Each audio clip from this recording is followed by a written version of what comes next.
جو ہے بیماری اور اسلام، اس عنوان کے تحت کچھ باتیں رکھنے کی کوشش کروں گا۔ یہ عنوان بہرحال اس کی کیا غرض ہے، کیوں اس کی ضرورت محسوس ہوئی، یہ بات بالکل مشہور اور معروف ہے، یہ بات ہم سب جانتے ہیں کہ جب بھی ہم دیکھتے ہیں سماج میں بیماریاں ایک ایسی چیز ہے جس سے کوئی انسان ایکسیپشنل اور مستثنا نہیں ہے۔ کوئی انسان یہ نہیں کہہ سکتا کہ جو ہے وہ بیمار نہیں ہوتا، اسے بیماری نہیں ہوئی، وہ کبھی بیمار نہ ہوا، یا اگر نہ ہوا ہے تو مستقبل میں آنے والے فیوچر میں وہ جو ہے بیمار نہیں ہوگا۔ تو بیماریاں ایسی چیز ہے جو انسان سے ایسی لگی ہے کہ جیسی زندگی ہے ویسی بیماریاں۔ انسان پیدا ہوا تو بیماریاں، پیدا ہوا تو انفیکشنز، پیدا ہوا تو فلاں مسائل، پیدا ہوا تو فلاں، اور بیماریاں مطلب انسانی سماج، انسانی زندگی سے بالکل بہت گہرائی سے لگی ہوئی، اس سے مستثنا، اس سے ایکسیپشنل، اس سے بچ کر کسی کو چارہ انسان کو ہی نہیں کہ بیمار نہ ہو۔ پھر چاہے یہ بیماریاں کتنی متشدد، کتنی زیادہ سخت ہوں گی، کتنی کم ہوں گی، معمولی ہوں گی یا اور زیادہ تیز ہوں گی، ایک الگ بات ہے، لیکن جب بھی لوگ بیمار ہوتے ہیں تو یہ سمجھتے ہیں کہ شاید شریعت اسلامیہ نے اس معاملے میں کوئی خاص رہنمائی نہیں کی ہماری، تو لہٰذا جب بیمار ہو جاتے ہیں تو اپنے طریقے سے، من مانے ڈھنگ سے، من چاہے ڈھنگ سے، اپنی مرضی سے جو ہے لوگ علاج کرتے ہیں۔ اس معاملے میں حرام اور حلال کی کوئی تمیز رکھی ہی نہیں جاتی کہ کیا چیز حلال ہے، کیا حرام ہے، کیسی بیماریوں میں کیسا علاج کیا جائے، کیا چیز استعمال ہو سکتی، کیا نہیں ہو سکتی، کون سا طریقہ درست ہے، کون سا غلط ہوگا، کیا چیز کھائی جائے، کیا نہ کھائی جائے۔ ہم سمجھتے ہیں شاید شریعت نے اس معاملے میں رہنمائی نہ کی، اور پھر شریعت کو ایک طرف رکھ دیتے ہیں، کہتے ہیں ہاں یہ تو دین ہے، اسلام ہے، ٹھیک ہے، نماز روزہ ٹھیک ہے، لیکن ابھی ہم بیمار ہیں تو لہٰذا اس میں شریعت کا کوئی حل چونکہ نہیں ہے، وہ الٹرنیٹ ڈھونڈتے ہیں، اس سے ہٹ کر کوئی ڈھونڈتے ہیں۔ پھر ہم دیکھتے ہیں کہ وہ کتاب و سنت کو چھوڑ کر، شریعت کو چھوڑ کر، قرآن حدیث کو چھوڑ کر، نبی اکرم صلی اللہ علیہ وسلم صحابہ کے بتائے طریقے کو چھوڑ کر من مانی کرتے ہیں۔ مثال کے طور پر کوئی تعویذ لٹکا لیتا ہے، یہ سمجھتا ہے کہ اس سے شاید شفا ہو جائے، اس لیے کہ فلاں کسی نے کہہ دیا کہ بیئر پینے سے جو ہے پتھری نکل جاتی ہے، تو ان کو لگا کہ اب علاج کی ہے شریعت، اس میں کوئی رہنمائی تو کرتی نہیں ہے، لہٰذا آپ شراب پینا شروع کر دیں۔ کچھ لوگوں کو دیکھا گیا کہ وہ گانجا اور افیم پیتے ہیں، اس لیے کہ انہیں لگتا ہے کہ فلاں مرض کا کوئی علاج نہیں ہے، شریعت نے اس میں رہنمائی نہیں کی، لہٰذا ہم یہ کر، اور پتہ نہیں کیا کیا لوگ اس میں کرتے ہیں بنا حلال اور حرام کی تمیز رکھے، بنا جانے کہ یہ چیز جو استعمال کی جا رہی ہے شریعت نے اس کو سینکشن کیا نہیں کیا، حلال جانا نہیں جانا، اس کو حرام تو نہیں قرار دیا۔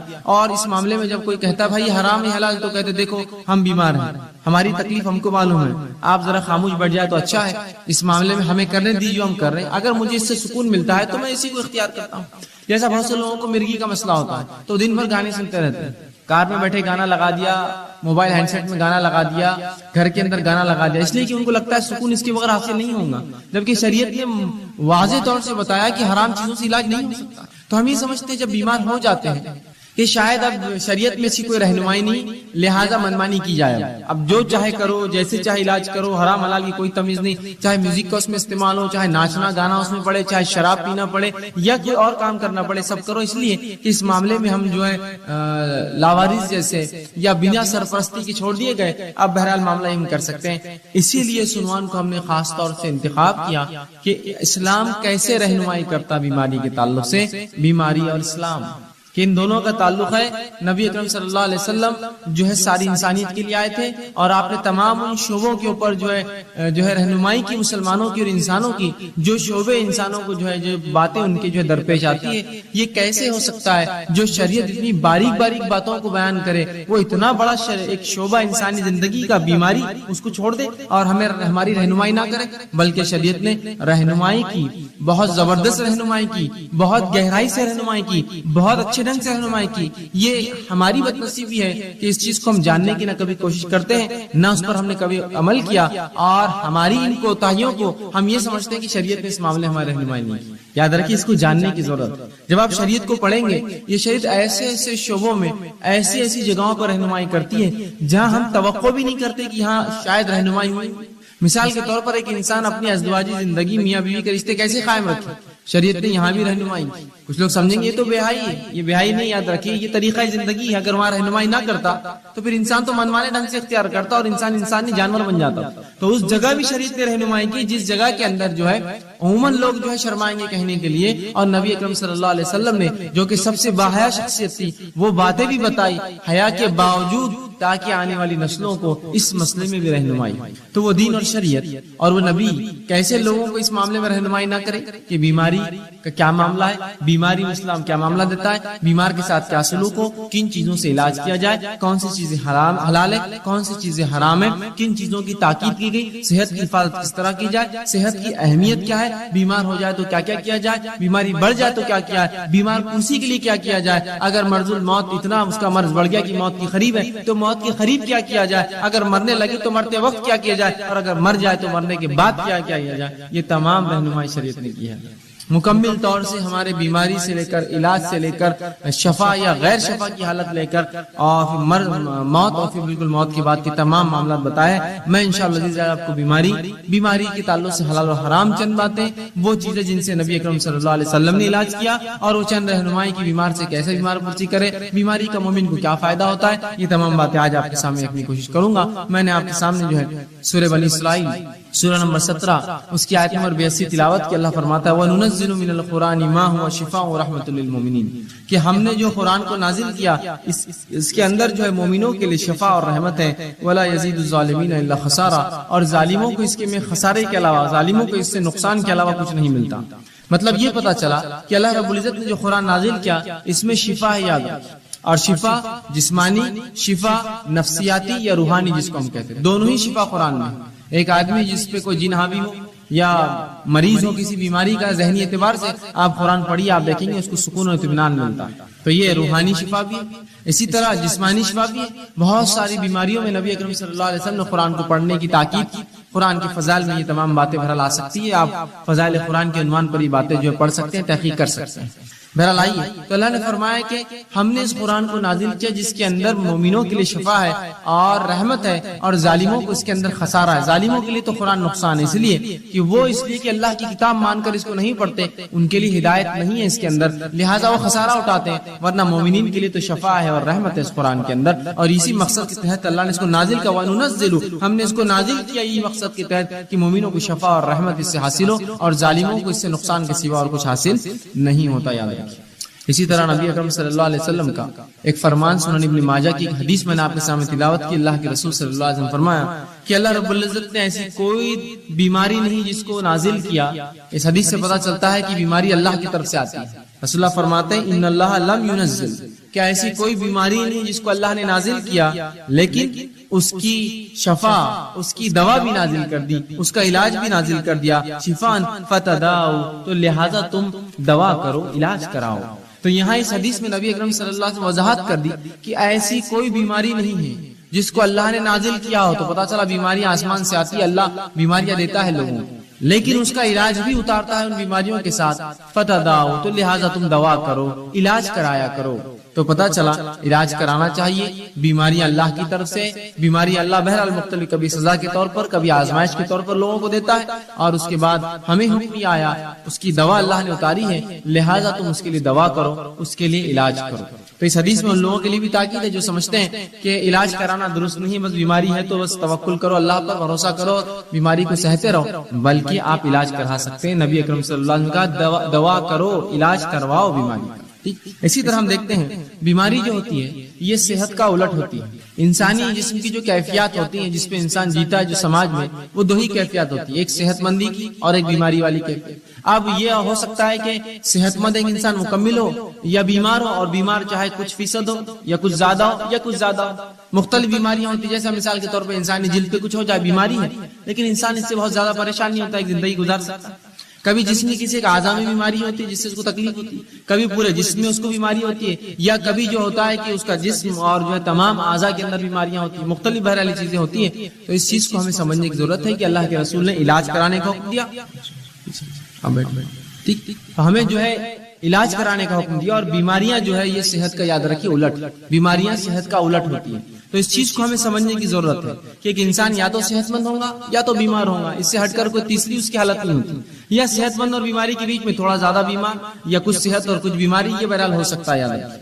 تو ہمیں اس بات کو سمجھنے کی بہرحال یہ ضرورت ہے کہ انسانی سماج میں ہماری جو زندگیاں ہوتی ہیں اس کی دو ہی حالت, یا تو صحت مند یا تو انسان بیمار ہوتا ہے. اسی طرح صحت جو ہے یہ ایک بہت عظیم نعمت ہے اللہ رب العزت کی. یاد رکھیے, صحت ایک عظیم نعمت ہے.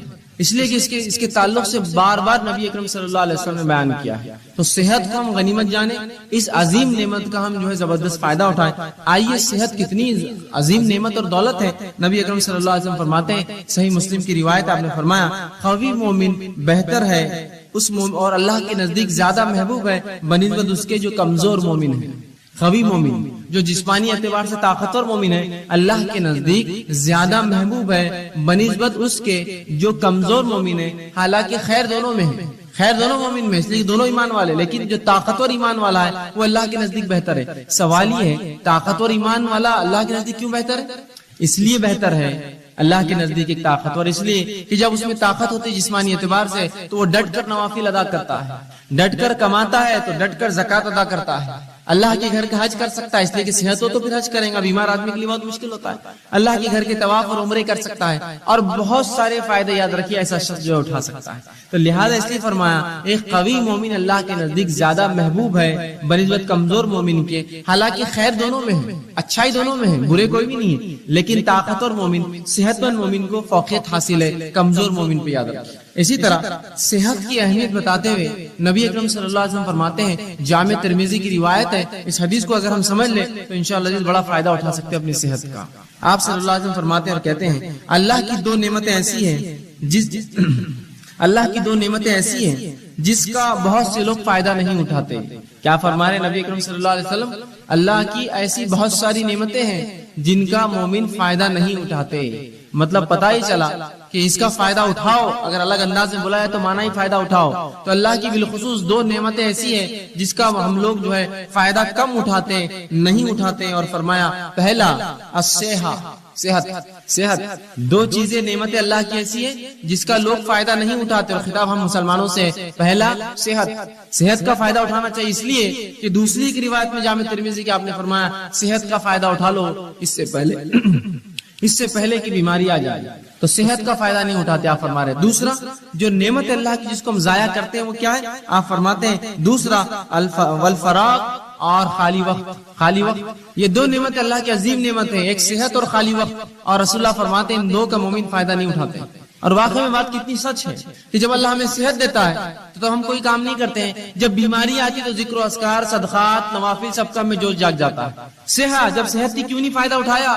جب ذکر و اذکار کرتے, جب نمازیں پڑھتے, قیام کرتے, اہتمام کرتے, اس لیے کہ جب اللہ نے طاقت دی تھی. یا پھر جوانی تو چھوڑ دیتے ہیں, جوانی جب گزر جاتی ہے اور بڑھاپے میں پھر تمام اعمال کرنے کی کوشش کرتے جو جوانی کی عبادتیں تھیں. یقیناً شریعت یہ نہیں کہہ رہی کہ بڑھاپے کی عبادتیں قبول نہیں ہوتی, لیکن جوانی کی عبادتیں زیادہ مطلوب ہے بڑھاپے کے مقابلے میں, اس لیے کہ یہاں انسان ینگ ہوتا ہے, اس میں جوش ہوتا ہے, اور بہت سارے ایسے کام کر سکتا ہے جو عمر نہیں کر سکتا ہے بڑھاپے کی عمر میں. تو کہا دو ایسی نعمتیں ہیں جس کا انسان فائدہ نہیں اٹھاتے, لوگ فائدہ نہیں اٹھاتے, مسلمان نہیں اٹھا رہے ہیں. ایک صحت اور دوسرا الفراغ اور خالی وقت. کتنی صحیح بات کی. آج کتنا خالی وقت ہمارے نوجوانوں کے پاس ہے, لیکن کیا اس کا استعمال ہو رہا ہے؟ نہیں ہوتا ہے. کہاں ہوتا ہے؟ لوگ کہتے ہیں میں مصروف ہوں, لیکن مصروفیت کیا ہے؟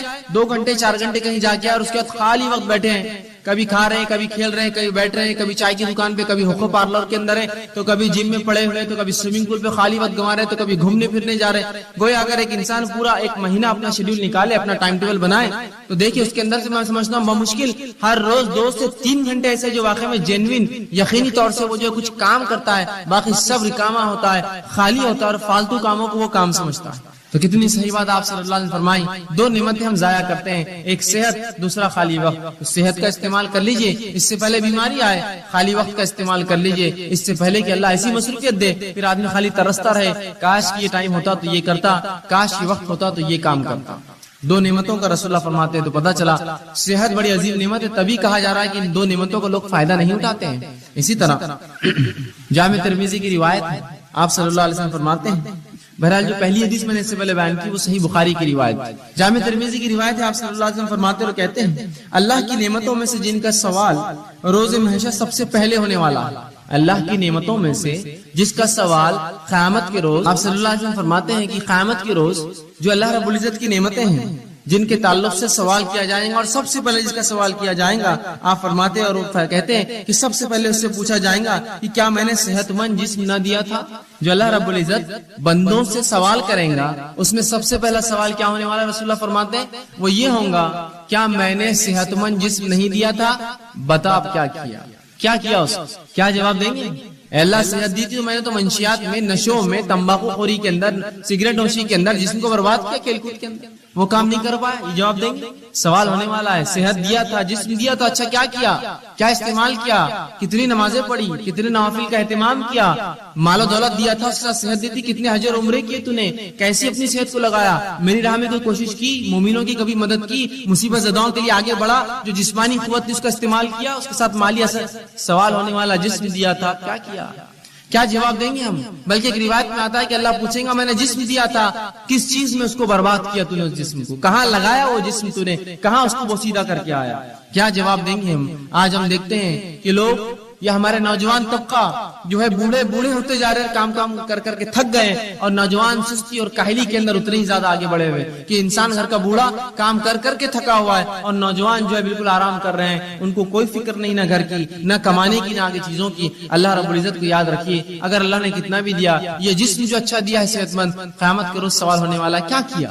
پہلا سوال یہ ہونے والا ہے اچھا جسم دیا تھا، یہ سوال ہوگا. اب اس کا مطلب یہ ہوا یہ سوال ہے تو جواب دینا پڑے گا، کیا کیا اس کا، کہاں لگایا وہ جسم، کیسے استعمال کیا، کیسے اس کو کمزور اور بوڑھا کیا. تو ہمیں یہ اللہ کے سامنے جواب دینا ہوگا، اللہ میں نے جو تیری عبادتوں میں، ریاضت میں اور دیگر علوم دین میں، تیرے کام میں، حلال روزی کمانے میں، اپنے بیوی بچوں کی پرورش میں اس کو لگایا، جواب دینا ہوگا. اور ورنہ اگر کھیل کود میں، فالتو کاموں میں، سگریٹ بیڑی تمباکو میں، چوراہوں پر بیٹھ کے کھانے اور پینے میں، دیکھیے لوگ چوراہے پہ بیٹھے اور کھا رہے اور پی رہے، 2-2 4-4 گھنٹے روز برباد کرتے ہیں. یہی وہ لوگ ہیں جن سے تلاوت قرآن کا سوال ہو تو کہتے وقت نہیں ہے. یہی وہ لوگ ہیں جن سے دینی علم کا معاملہ کرے تو کہتے وقت نہیں ہے. لیکن شام میں ہر روز کام سے آنے کے بعد یا تجارت ختم ہونے کے بعد 11-12 بجے تک، 1 بجے تک دوستوں میں بیٹھ کر جو وقت برباد کرتے ہیں. کیا روز قیامت اللہ پوچھیں گا نہیں جسم دیا تھا کیا کیا؟ اللہ میں تو نکڑوں پہ بیٹھتا تھا، میلے ٹھیلوں پر جاتا تھا اور چوراہوں پر بیٹھتا تھا اور دوستوں سے بات چیت کرتا تھا. یہ جواب دیں گے اپنے رب کو؟ کھیل کود میں نے ضائع کیا. کھیل کود کی عمر ہوتی ہے، کھیلنا چاہیے. کچھ لوگ تو ایسے ہو جاتے ہیں کہ عمر پوری گزر گئی، ان کو بچے ہو جاتے ہیں پھر بھی کھیلتے رہتے ہیں، اس کا شوق ہے اس کا شوق ہے. اور جب دینی کام کی بات کی جائے تو بھائی چھٹی نہیں ہوتی، کیسے کریں؟ کیوں؟ جس دن چھٹی ہوتی ہے اس دن کیا، اس دن تو کھیلنا ضروری اور فرض ہے نا مجھ پر، تو وہ دن تو چھوڑ دیجیے آپ. سوال یہ اللہ رب العزت کو ہم کو جواب دینا ہے اچھا جسم دیا تھا، کہاں لگا کر آیا، اس جسم کا، اس صحت کا کیا استعمال کیا. ٹھیک، تو صحت جو ہے ایک عظیم نعمت ہے.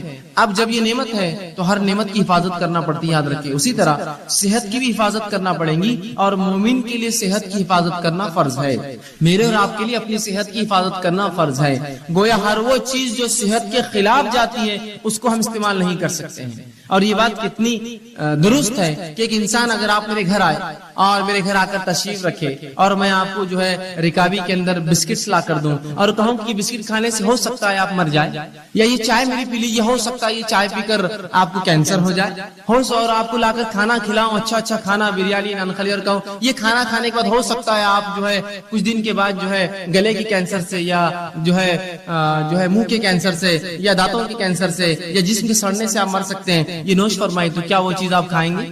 اس لیے کہ آپ کہیں گے صحت کی حفاظت فرض ہے. لیکن یہ جاننے کے باوجود کہ صحت کی حفاظت فرض ہے، ایسے کتنے لوگ ہیں کہ وہ پوڑیاں اور تمباکو اور سگریٹ پیتے ہیں جس پہ کھلا لکھا ہوا ہوتا ہے cigarette smoking is injurious to health, it may cause cancer, اور پوری تفصیلات آج کل کمپلسری وارننگ جو آتی ہے. بلکہ ایسی وارننگ جو اگر کوئی تمباکو کمپنی نہ لکھے تو اس پر فائن ہوتا ہے، معلوم، اس پر فائن ہوتا ہے. اس لیے کہ یہ ثابت ہے. ایک دنیا کی مشہور اور معروف کمپنی مالبورو نے ایک مرتبہ یہ کیا کہ وہ اپنی سگریٹ کی ڈبی پر لکھتا نہیں تھا اشتہار، اور اس نے کئی زمانے تک فروخت کی. ایک خاتون کو اس سے کینسر ہوا، وہ پیتی تھی اس لیے کہ اس پہ لکھا نہیں تھا، اس کو لگا یہ سیف ہے کینسر سے، اس نے اس کو پیا، اس کو کچھ سالوں کے اندر کینسر ہوا. اس نے اس پہ جو ہے اس کمپنی پہ جو ایک کیس جو ہے ڈال دیا، کہا کہ یہ کمپنی لکھا کیوں نہیں جب اس میں اتنی خطرناک چیزیں تھیں جس سے میں بیمار ہو سکتی ہوں. کمپنی کو بہرحال اس سے کمپلائن کرنا پڑا، وہ کیس جیتی اور اس کو $32 بلین اس نے جو ہے اس کمپنی کو پے کرنا پڑے، اسے ایک اکیلی خاتون کو $32 بلین کا کیس ٹھوکا تھا اور اس کو ملا پورا پیسہ.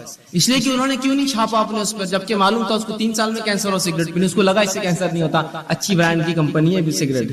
یہاں لکھی ہوئی چیزیں ہیں کہ صحت کے خلاف ہے، کینسر ہو سکتا ہے، مر سکتے ہو، ٹیوبرکلوسس ٹی بی ہو سکتا ہے، تمہیں کچھ بھی ہو سکتا ہے، لیکن اس کے باوجود بھی دیکھیے دھڑلے سے ہم پیے جا رہے ہیں. صحت ایک نعمت ہے، اس کی حفاظت مجھ پر آپ پر فرض ہے. وہ بسکٹ میرے گھر کے آپ نہیں کھائیں گے جس کو میں کھلاتے وقت کون سے کینسر ہو سکتا ہے، اس سے بیمار ہو سکتے ہیں، اس سے ٹی بی ہو سکتا ہے. پھر کیسے ہم وہ چیزوں کو استعمال کرتے ہیں اپنی نفس پہ حاوی ہونے دے جو اتنی نقصان دہ.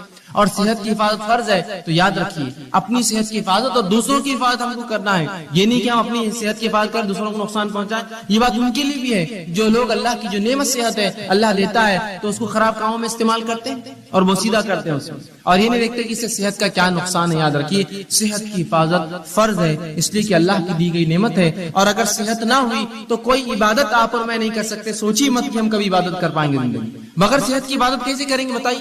روزہ رکھنا ہے، صحت نہیں ہے. زکات وہ دے گا جو کمائے گا، بیمار کما نہیں سکتا. نماز پڑھنا ہے، صحت نہیں، فرض مشکل سے ہوتی ہے تو نوافل اور دیگر نمازیں کیا پڑھوں؟ صحت ہر چیز کے لیے ضروری ہے، یاد رکھیں. ایک مومن کے لیے تو اور زیادہ اس کی اہمیت بڑھ جاتی ہے. جو دنیا میں آیا ہی اللہ کی عبادت کے لیے، اس کے لیے تو صحت بڑی افضل ہے. تو صحت کی حفاظت میرے اور آپ کے لیے فرض ہے، اس کو خامخواہ برباد اور ضائع ہم لوگ نہ کریں. اسی طرح صحت کی حفاظت کے لیے شریعت نے اتنے احکامات جاری کیے. مثال کے طور پر صحت کی حفاظت کرو، طہارت کیا کرو. طہارت کرنا مطلب وضو کرنا، غسل کرنا، پیشاب پاخانے کے لیے پانی کا استعمال کرنا. یہ صحت کے لیے تو ہے تاکہ انسانی زندگی محفوظ ہے، گندگی سے پاک، گندگیوں سے بیماریاں آتی ہیں. صحت کے لیے دیکھیے کتنا خیال ہے، کہا طہارت کا حکم دیا.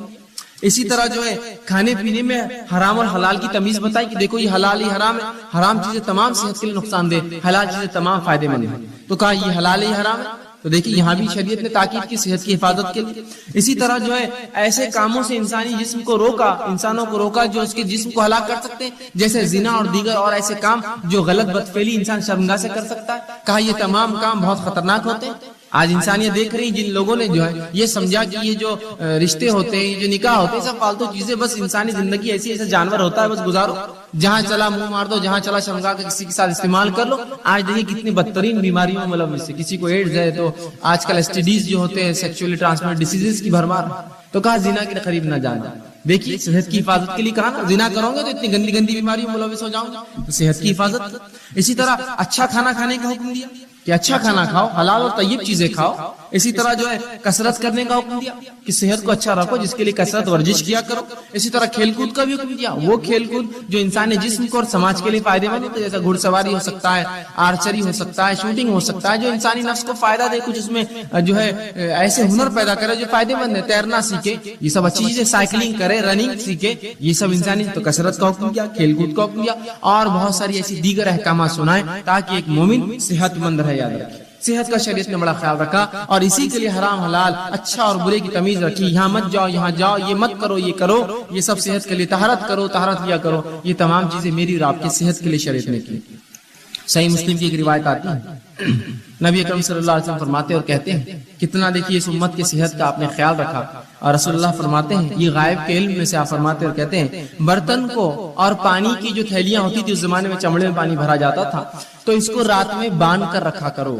اس لیے کہ سال میں کوئی ایک دن ایسا ہوتا ہے کہ اللہ رب العزت آسمان سے بیماری نازل کرتا ہے، اور وہ بیماری جو ہے آسمان سے اترتی ہے، اور ایسی کسی کھلی چیز کو جب پاتی ہے جس کا ڈھکن رکھا نہ گیا ہو، کوئی کھانے کا برتن اس پہ ڈھکن نہ ہو، اس کا منہ بند نہ ہو، یا کوئی پانی کا ایک برتن ہو جس کا منہ بند نہ ہو، تو اس میں داخل ہو جاتی ہے. کیا فرمایا آپ نے؟ یہ بھی غائب کا معاملہ. آپ بھی کہہ سکتے ہیں بیماری تو جراثیم پھیلاتے ہیں، اور جراثیم تو کہیں بھی جا سکتے ہیں. یہ غائب کا، اس لیے میں نے پہلے کہہ دیا. اللہ بیماری کو جب نازل کرتا ہے، رسول اللہ فرماتے ہیں ہر روز اپنے برتنوں کو کھانے کی ڈھکا کرو اور پانی پینے کی چیزوں کو بند رکھا کرو. اس لیے کہ سال میں ایک دن ایسا ہوتا ہے جب اللہ آسمان سے بیماری کو نازل کرتا ہے، اور وہ بیماری جو انسانوں میں آتی ہے، اور ہر وہ کھلی چیز، کھلا برتن اور کھلا پانی کا جو حصہ ہوتا ہے اس میں داخل ہو جاتی ہے. تو کہا کھانے پینے کی چیزوں کو ڈھکا رکھو. ویسے بھی کھانے پینے کی چیزوں کو آپ ڈھکیں گے تو یہ بیماری سے تو آپ بچے ہی رہیں گے، ساتھ میں گندگیوں سے، مکھی مچھر سے، غلاظت سے، دھول مٹی سے، اور پتہ نہیں کیا کیا کتنے فائدے ہیں. تو آپ سال بھر ڈھکے رکھیں. یہ تو ایک دن کب آئیں گا نہیں پتا ہے، تو گویا سال بھر ڈھکیں گے، مطلب سال بھر اپنے کھانے اور پینے کی حفاظت کرو، کھلا مت چھوڑا کرو، گندگی مت داخل ہونے دو. دیکھیے کتنا جو شریعت نے حفاظت کی صحت کی ایک مومن کے اور ایک مسلمان. اسی طرح بیماری جو ہوتی ہے وہ صحت کی الٹ ہوتی ہے. اب بیماری کیا ہے؟ بیماری کو ہم یوں کہہ سکتے ہیں، اس کی تعریف دے سکتے ہیں کہ انسانی جسم میں کوئی اعضاء میں تکلیف ہو یا کمی ہو یا بگاڑ آ جائے. پورے انسانی جسم میں یا کسی ایک اعضاء میں کوئی تکلیف ہو یا بگاڑ آ جائے، یہ بیماری ہوتی ہے. انسانی جسم میں مطلب پورے شریر میں، پورے جسم میں، یا کسی ایک اعضاء میں، ہاتھ، پیر، سر، کان، ناک، منہ، گلا، انگلیاں، کچھ بھی ہو سکتا ہے. کسی ایک اعضاء میں کوئی تکلیف ہو یا اس میں کوئی بیماری ہو، اس چیز کو، یا اس میں کوئی بگاڑ آ جائے یا کمی آ جائے، اسے بیماری کہا جاتا ہے. سر درد ہو رہا ہے، بلڈ پریشر ہے، شوگر ہے، یہ پورے جسم کی بیماریاں خون کے اندر رہتی ہیں، ہاتھ میں تکلیف ہے، ہاتھ کھینچتا ہے، پیر میں فلاں ہے، انگلیاں خراب ہو جا رہی ہے، فلاں ہوتا ہے، کان میں ٹیچ، تو یہ اعضاء کی بیماریاں. تو کوئی بھی چاہے پورے جسم میں کوئی چیز ہو تکلیف دے یا جو کسی اعضاء میں، اسے بیماری کہا جاتا ہے، یاد رکھیں. اسی طرح بیماری جو ہوتی ہے یہ مومنوں کے لیے آزمائش ہوتی ہے، یاد رکھیں. بیماری مومنوں کے لیے آزمائش. اور اللہ رب العزت مومنوں کو کیوں آزماتا ہے؟ وہ اس لیے آزماتا ہے تاکہ جانے، جانچے، پرکھے کہ جب ہم دعویٰ کرتے ہیں ایمان کا تو کتنے سچے ہم دعوے میں، اور جب اللہ اس دعوے کے مطابق آزمائش کرتا ہے تو کتنے کھرے اس آزمائش میں اترتے ہیں. تو اللہ رب العزت مومنوں کو آزماتا ہے بیماری کے ذریعے. تو یاد رکھیے مسلم کی روایت، صحیح مسلم اور مسند احمد کی، آپ صلی اللہ علیہ وسلم فرماتے ہیں مومن کا معاملہ بڑا عجیب ہے. جب اللہ اسے فراوانی دیتا ہے، خوشحالی دیتا ہے تو اللہ کا شکر بجا لاتا ہے، یہ اس کے لیے خیر ہے، ثواب کا باعث ہے. اور جب اللہ تنگ دستی دیتا ہے، مصیبت دیتا ہے، پریشانی دیتا ہے، بیماریاں دیتا ہے تو تب صبر کرتا ہے، یہ اس کے لیے خیر اور باعث کا معاملہ ہوتا ہے. اور یہ معاملہ سوائے مومن کے کسی اور کا نہیں ہوتا. مطلب مومن کے تمام معاملے خیر اور برکت والے ہیں کہ اگر اللہ نے فراوانی دی اللہ کا شکر ادا کرتا ہے، اس کا اجر پاتا ہے. اللہ نے تنگ دستی دی، مشکل دی، بیماری دی تو اس پر صبر کرتا ہے، اور ان دونوں کے اندر وہ جو ہے بدلہ پاتا ہے. اسی طرح سنن ابن ماجہ کی روایت ہے، آپ صلی اللہ علیہ وسلم فرماتے ہیں سب سے زیادہ جو لوگ انسانوں میں آزمائے جاتے ہیں، سب سے زیادہ جو لوگ انسانوں میں آزمائے جاتے ہیں وہ سب سے پہلے ہوتے ہیں انبیاء علیہ الصلوۃ والسلام. یہ سب سے زیادہ آزمائے جاتے ہیں. دوسرا فرمایا علماء حق، یہ دوسرے نمبر پہ جو آزمائے جاتے ہیں. تیسرا فرمایا صالحین اس امت کے نیک لوگ یہ تیسرے نمبر پہ آزمائے جاتے ہیں. اور فرمایا ان میں سے کچھ ایسے گزرے ہیں پچھلی قوموں میں، انبیاء، علماء حق اور صالحین، کہ جن کو ایسی بیماریاں اللہ نے دی کہ جن کے جسم میں کیڑے پڑ گئے. بیماری آزمائش ہے، ان کے جسم میں کیڑے پڑ گئے. صالحین اور ان نیکوکاروں کے اس حد تک بیمار ہوئے کہ اس بیماری میں ان کا انتقال ہو گیا. اسی طرح کچھ ایسے تھے اللہ نے ایسی غربت دی، اتنا غریب بنایا کہ سوائے ٹاٹ کے کپڑے، کھدر جو موٹے کپڑے ہوتے پہننے کے ان کے پاس نصیب نہ تھا. اور آگے فرمایا پہننے کو کچھ نہ تھا سوائے ٹاٹ کا کپڑا، لیکن اس میں وہ اس سے زیادہ خوش تھے جتنا تم فراوانی اور خوشحالی میں خوش رہتے ہو. مطلب یہ انبیاء، یہ علماء حق اور یہ صالحین ان بیماریوں میں، ان پریشانیوں میں، ان غربت میں بھی اتنے خوش تھے، اتنے مطمئن تھے کہ جتنے ہم لوگ خوشحالی میں خوش نہیں ہوتے. اس لیے کہ یہ انبیاء، یہ علماء حق، یہ صالحین جانتے ہیں کہ یہ آزمائش اللہ کی طرف سے ہے، اور ہر آزمائش کا مومن کو کیا ملتا ہے؟ بدلہ ملتا ہے. تو جب بھی ہماری آزمائش ہو یاد رکھیے ہم صبر کریں. اور اللہ رب العزت کسی بھی انسان کو اس کے طاقت سے زیادہ نہیں آزماتا. اللہ سبحانہ تعالیٰ سورہ بقرہ سورہ نمبر 2 آیت نمبر 286 میں فرماتا اور کہتا ہے لا یکلف اللہ نفسا الا وسعها. اللہ کسی نفس کو اس کے طاقت سے زیادہ نہیں آزماتا. یاد رکھیے مجھے اور آپ کو ہماری طاقت سے زیادہ نہیں جو ہے آزماتا ہے، بلکہ جتنی طاقت ہے اتنی ہی آزمائش آتی ہے. تو اگر بیماری دی تو یہ طاقت تھی تب دی، مصیبت دی طاقت تھی تب دی، کسی نعمت کو دے کر چھین لیا یہ طاقت تھی تبھی چھینا. اللہ کسی کو اس کے جو ہے برداشت سے زیادہ نہیں آزماتا. اور اللہ کا معاملہ تو ہر بار یہ ہوتا ہے. سورہ بقرہ سورہ نمبر 2 آیت 175 میں فرما اور کہا یرید اللہ بکم اليسر ولا یرید بکم العسر، کہ اللہ رب العزت تو تمہارے ساتھ آسانیاں کرنا چاہتا ہے، وہ تمہیں مشکلات میں نہیں ڈالنا چاہتا ہے. تو یہ بیماریاں میرے اور آپ کے لیے آزمائش ہے. اب جب بھی کوئی بیمار ہو تو ہم صبر کریں، اس لیے کہ صبر کرنے والوں کے تعلق سے سورہ بقرہ سورہ نمبر 2 آیت 156 میں کہا فبشر الصابرین، کہ صبر کرنے والوں کو بشارت دو. یہاں خوشخبریاں دینے کا حکم دیا کہ جو لوگ صبر کرتے ہیں فبشر الصابرین الذین اذا اصابتهم مصیبۃ قالوا انا للہ وانا الیہ راجعون، کہ جو لوگ مصیبت جن پر آتی ہے اور مصیبت میں صبر کرتے ہیں ان کو خوشخبریاں دے دو. اور جب ان پر مصیبت آتی ہے تو یہ مومن کہتے ہیں قالوا انا للہ وانا الیہ راجعون، ہم اللہ کی طرف سے آئے تھے، اس کی طرف لوٹ کر جانا ہے.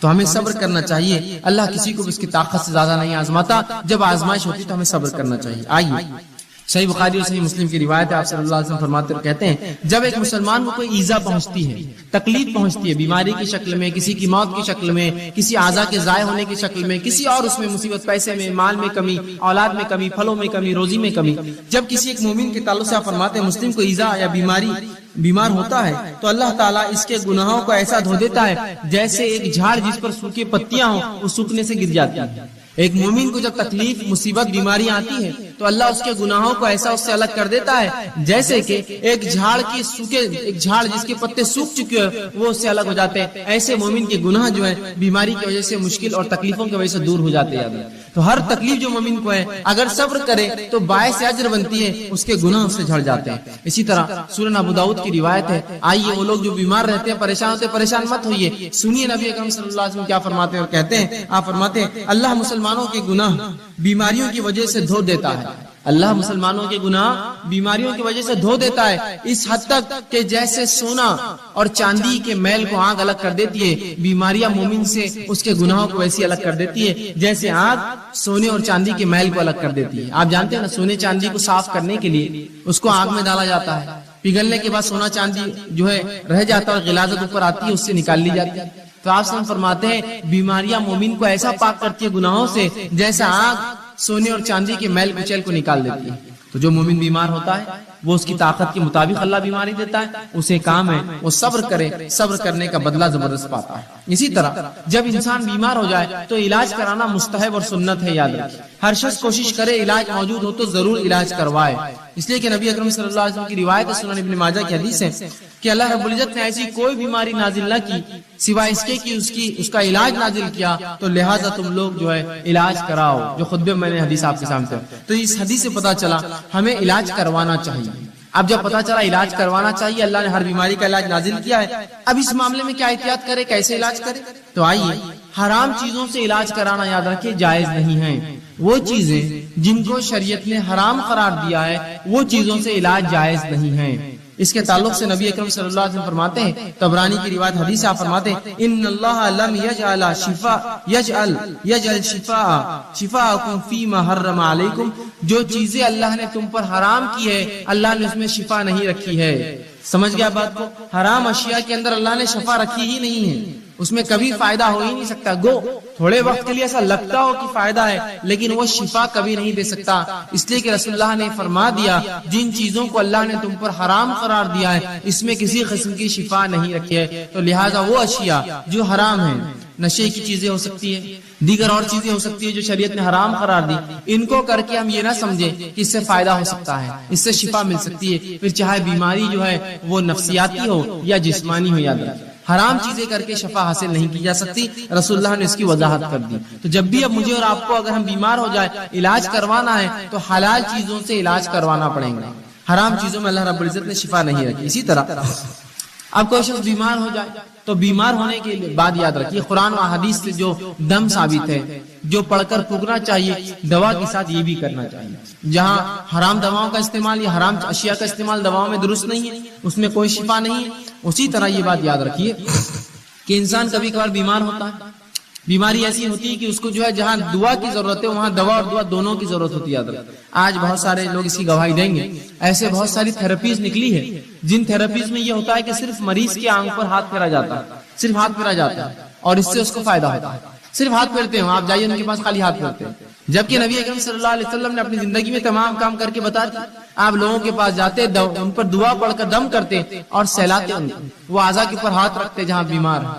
تو آج بہت سی تھراپی جیسی بہرحال ڈیولپ ہو رہی ہے، دھیرے دھیرے الٹرنیٹ میڈیسن آئیں گے مارکیٹ میں جس میں یہ ہے کہ صرف سہلایا جائے تو اس سے فائدہ ہو رہا ہے لوگوں کو. ٹھیک ہے، تو لوگ یہ سوچتے ہیں کہ خالی دم کرنے سے پھونکنے سے کیا فائدہ ہوگا. بہت سارے فائدے ہوتے ہیں، اللہ کے کلام کا اثر ہوتا ہے، نبی اکرم صلی اللہ علیہ وسلم کو جو باتیں اللہ نے بتائی ان کلام میں اثر ہوتا ہے. تو اب اگر کوئی بیمار ہو جائے تو حرام چیزوں سے علاج نہ کرے. دوسرا، انسان اپنے نفس سے دم بھی کرے، سب سے پہلے اللہ سے پناہ طلب کرے اور پھر دنیاوی دوا کی طرف جائے. ہم سے جو کوتاہی ہوتی وہ یہ ہے، ہم جو ہی بیمار ہوتے سب سے پہلے ہم کہتے ہیں کہ ڈاکٹر، بس ڈاکٹر کا نام لے کے بھاگ گئے اور سمجھتے کہ اب ڈاکٹر صاحب نے جو دیا اس سے شفا تو ہونا ہی نہیں. سب سے پہلے یہ کہ اللہ تو نے مجھے بیماری دی، مجھے صبر دے، اس بیماری کا اجر دے، اور اپنے نفس کو دم کرے، جو دعائیں بتا گئی وہ کرے اور ساتھ میں دوا بھی کریے آپ. تو ہم دوا کا طریقہ کیا اپناتے ہیں؟ پہلے فوراً بھاگتے ڈاکٹر کے پاس، یہ سمجھتے ہیں مکمل 100% شفا اللہ نے اس کے ہاتھ میں رکھی ہے اور لہٰذا آپ جب یہ دوا دیں گا تو میں جو ہے مشفی شفا یاب ہو جاؤں گا، مجھے اس سے صحت مل جائیں گی. یاد رکھیے غلط. ہمیں سب سے پہلے اللہ پر توکل بھروسہ کر کے، اللہ سے دعا کر کے، وہ تمام باتیں جو نبی اکرم صلی اللہ علیہ وسلم نے قرآن میں بتائی اس کا استعمال کر کے ساتھ میں علاج کروانا ہے. یاد خالی علاج پر آپ بھروسہ کریں گے تو اللہ رب العزت کبھی شفا نہیں دیں گا. اور جو آج ہماری کوتاہی ہوتی ہے علاج جب ہم بیمار ہوتے ہیں سب سے پہلے سوچتے ہیں دواخانے گئے تو اچھے ہو جائیں گے، بلکہ کچھ لوگ تو نفسیاتی مریض ہوتے ہیں، خالی دواخانے کا چکر بھی مار کے آ تو بالکل ریلیکس ہو جاتے ہو، بہت اچھا لگ رہا بولتے ہیں۔ اور کبھی کبھار تو خالی گولیاں آپ دے دیجیے ان کو بھی میٹھی اور کھٹی کھانے کے لیے بولتے ہیں بہت فائدہ ہوگا، اتنا فائدہ ہوا کہ اسی کو انتہا نہیں۔ صرف جو نفسیاتی، اگر آپ خالی نفسیاتی سوچ کر اتنا فائدہ محسوس کر سکتے ہیں تو سوال ہی جب اللہ پر بھروسہ رکھ کر وہ دعاؤں کو آپ دم کریں گے کتنا اللہ فائدہ دیں گے۔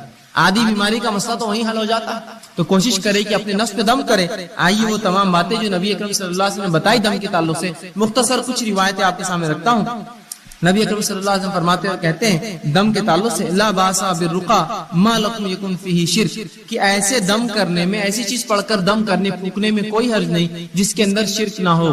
اور خود نبی اکرم صلی اللہ علیہ وسلم بیمار ہوئے اور مرض الموت آپ کا جو تھا، آپ نے عائشہ رضی اللہ عنہا سے کہا کہ مجھے پڑھ کر دم کرو، اور مائی عائشہ رضی اللہ عنہا آپ صلی اللہ علیہ وسلم پر جو ہے سورہ فلق اور سورہ ناس پڑھ کر معوذتین پڑھ کر دم کرتی گئی، اور دم کرنے کے بعد اپنے ہاتھوں سے نبی اکرم صلی اللہ علیہ وسلم کو سہلاتی گئی، ہاتھ پھیرتی گئی۔ تو پتہ چلا دیکھیے رسول اللہ بیمار تھے، آپ نے دوا بھی کی، ساتھ میں دم بھی کرنے لگوایا۔ یہ ہمارے لیے بھی، ہم بیمار ہو جائے تو دم کروائے، معوذتین خود پڑھی، خود نہ پڑھ سکے گھر والوں کو تاکید کرے کہ پڑھ کر مجھ پر دم کرو، تو کہا ایسے دم میں کوئی حرج نہیں جس میں شرک نہ پایا جاتا ہو، تو لہٰذا ہم اپنے آپ کو دم کروائے، وہ الفاظ اس میں شرک نہ ہو۔ اور قرآن حدیث میں اتنی بہترین دعائیں آ چکی ہیں، میں سمجھتا ہوں دوسرے رقیہ یا رقیہ کی ضرورت ہی نہیں ہمیں دم کرنے کی، وہ آپ پڑھ کے دم کیجئے، دیکھیے اس سے کتنے فائدے ہوتے ہیں۔ اسی طرح لوگ جب بیمار ہوتے ہیں اور بیماری اگر دور نہ ہو تو سب سے پہلے جہاں بھاگا جاتا ہے، جو خیال جاتا ہے وہ کیا ہے؟ مثال کے طور پر ایک انسان کو بیماری ہے، اب بیماری ختم نہ ہو رہی ہے، اللہ کی لمبی آزمائش ہے، تو سب سے پہلے دھیان کیا جاتا ہے؟ دیکھو اب اسلام میں اس کا علاج نہیں ہے، اور دواؤں میں اس کا علاج نہیں، اور جھاڑوں کے پاس اور پہاڑوں پر اور پتھروں پر اور جھرنوں پر پتہ نہیں کہاں کہاں جاتے ہیں، اور مختلف قسم کے شرک کرتے اور سمجھتے ہو اس میں شفا ہے۔ یہ بات کی گواہی سب دیں گے، جبکہ شریعت نے یہاں بھی رہنمائی کی، کہا بیماری اللہ کی طرف سے صبر کرو، اس کا بدلہ طلب کرو، اور حلال چیزوں سے علاج کرو، اور جو دم ہے کتاب و سنت ثابت وہ دم کرو، لیکن خراب حرام کام نہ کرو۔ تو سب سے پہلا کام جو کرتے ہیں ہم لوگ تعویذات، تعویذ کی طرف سب سے پہلے متوجہ ہوتا ہے، یہ تعویذ یہاں باندھ لو تو ہاتھ کی بیماری دور، وہ تعویذ پیر پہ باندھ لو تو پیر کی بیماری دور، یہ تعویذ کمر پہ باندھ لو تو کمر کا مسئلہ حل ہو گیا، یہ تعویذ سر پہ باندھ لو تو یہ مسئلہ ہو گیا، یہ کڑا پہننے سے بیماری دور رہتی، فلاں کڑا ہاتھ پہ باندھنے سے یہ، چاندی کا کڑا پیر میں ڈالے تو یہ ہوتا، کان میں ایک بالی ڈالے تو مرغی کا مرض دور ہو جاتا، فلاں کرے تو فلاں ہوتا، ناک ٹوٹ دی تو فلاں ہوتا، اور ہما اقسام کے، وہاں کڑا لگا دی تو یہ ہوتا، یہاں چھلا ڈالے تو فلاں ہوتا، وہاں بلا اگر رکھے چاندی کا تو وہ مسئلہ حل ہو جاتا، وہاں گھوڑے ہوتے نا، گھوڑے بنے ہوئے پتہ نہیں ہاتھی بنے ہوئے لے جا کر، پر جو بلے رکھتے ہیں چاندی کے، یہ ڈالنے سے فلاں ہوتا، وہاں خفل ڈالنے سے یہ ہوتا، وہاں تاگا باندھنے سے مسئلہ ہوتا، یا کوڑی اور سیپی رکھنے سے یہ مسئلہ حل ہو جاتا، وہ دھاگا کالا یوں باندھے، یہ پیلا دھاگا، دانت نکلنے کے لیے بچوں کی آسانی ہو تو فلاں پتہ نہیں تعویذ پہنا دیا جاتا، ہاتھ میں فلاں رکھے تو نظر نہیں لگتی۔ یہ تمام فالتو باتیں، یہ خرافات ہے، یاد رکھیے تمام حرام چیزیں۔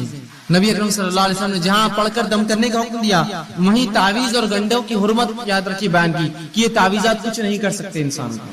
آئیے جو لوگ تعویذات پہنتے بیماری کے علاج کے لیے، سنیے نبی اکرم صلی اللہ علیہ وسلم کیا فرما رہے ہیں۔ آپ نے مسند احمد کی روایت ہے، فرمایا اور کہا من علق تمیمۃ فقد اشرک، جس نے کسی بیماری کے علاج کے لیے، کسی فتنے سے بچنے کے لیے، شیطانی وسوسوں سے بچنے کے لیے، کسی آفت کو ٹالنے کے لیے، کسی اچھائی کو لانے کے لیے تعویذ لٹکا لیا، من علق تمیمۃ فقد اشرک، اس نے شرک کیا۔ اندازہ لگا رہے آپ شرک کسو کہتے ہیں؟ اللہ کے ساتھ اس تعویذ کو شریک کیا۔ ابھی تعویذ کی شکل تاگے ہو سکتے ہیں، دھاگے ہو سکتے ہیں، کڑے ہو سکتے ہیں، مالے ہو سکتے ہیں، سیپی ہو سکتے ہیں، کوڑیاں ہو سکتے ہیں، اور پتہ نہیں کیا کیا، انسانی کھوپڑی کی ہڈیاں ہو سکتی ہے، جانوروں کی جو جلدیں ہو سکتی ہے، الو ہو سکتا ہے، کوا ہو سکتا ہے، تیتر بٹیر، کچھ بھی پتہ نہیں، لوگ کہتے ہیں یہ کرنے سے بہت فائدہ ہوتا ہے، فلاں کرو، الو کو کاٹ کے ذبح کرو تو یہ ہوتا ہے، بڑواغل کو فلاں کرو تو یہ ہوتا ہے، فلاں چیز کی تمام حرام چیزیں، یا کوڑی لگا دی تو یہ ہوتا، سیپی ٹھوکے تو یہ ہوتا، مالے سے یہ ہوتا، کنکر سے ہوتا، موتی سے ہوتا، سیپی سے ہوتا، یہ تمام حرام۔ جس نے اس عقیدے سے کوئی ایسی چیز لٹکا لی کہ اس سے برائیاں دور ہوتی ہے، بلائیں دور ہوتی ہے، آفتیں دور ہوتی ہے، اچھائی آتی ہے، بیماریاں جاتی ہے، تو کہا من علق تمیمۃ فقد اشرک، اس نے شرک کیا، وہ اللہ کے ساتھ اس نے اس تعویذ کو شریک کر دیا۔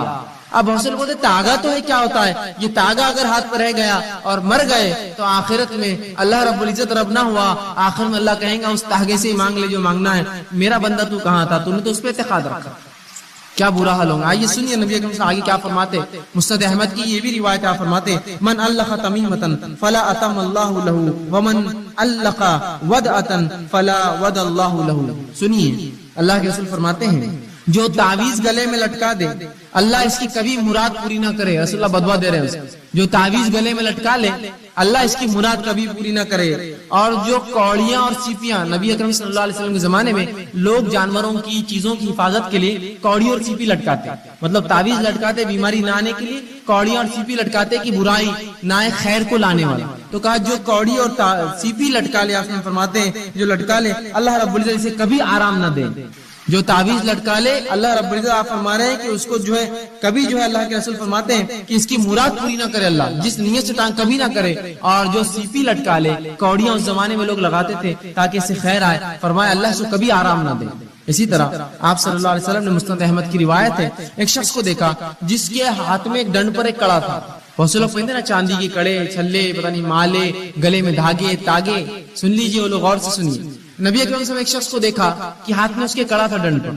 آپ صلی اللہ علیہ وسلم کا افسوس یہ کیا ہے، کیا باندھ رکھا تو نے ہاتھ پر؟ یہ تو شخص نے کہا اللہ کے رسول یہ میں نے اس لیے پہنا ہے کہ اس سے ایک جلد کی بیماری نہیں ہوتی ہے، اسکن کا ایک ڈیزیز نہیں ہوتا ہے، اس وجہ سے میں نے کڑا پہنا ہے. تو کہا کہ تو اسے فوراً اتار دے ورنہ اللہ رب العزت جو ہے تجھے اس میں ملوث کر دے گا، اس بیماری کو ڈال دے گا، وہ بیماری میں تجھے ملوث کر دے گا. کہا فوراً اتار دے کڑا ورنہ اللہ تجھے اس بیماری میں ڈال دے گا. اور فرمایا اگر تو اس حال میں مر گیا، تیری موت ہوگی کہ کڑا تیرے ہاتھ میں ہی تھا، مر گیا تو تو کبھی کامیاب نہیں ہوگا آخرت میں، کبھی کامیاب نہیں ہوگا. کیا فرمایا کہ تو نے جلد کی امراض کے لیے پہنا، اسے اتار دے.